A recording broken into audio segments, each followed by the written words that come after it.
Welcome to the Slop Temple. We pray this video helps. You begin by confirming prerequisites. Update your device and note the exact SSID and router model so you know what you're fixing. Next, log into the router admin page. Use Ethernet if Wi-Fi blocks settings. Once logged in, locate wireless security settings and current encryption mode.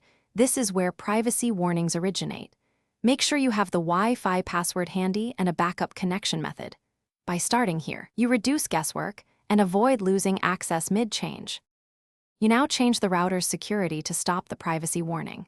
Open wireless security and switch from WEP or TKIP to WPA2 Personal or WPA3 if both device and router support it. WPA3 is preferred. Choose AES/CCMP as the cipher and save settings.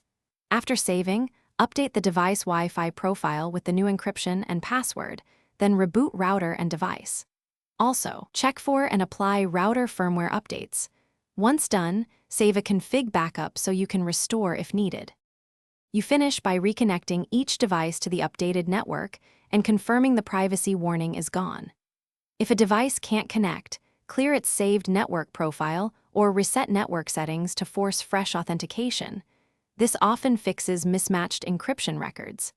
If problems persist across multiple devices, reboot and, as a last resort, perform a factory reset on the router, then reapply secure settings. Quick troubleshooting tip: try one device at a time. Thanks for watching. Consider subscribing if we helped you.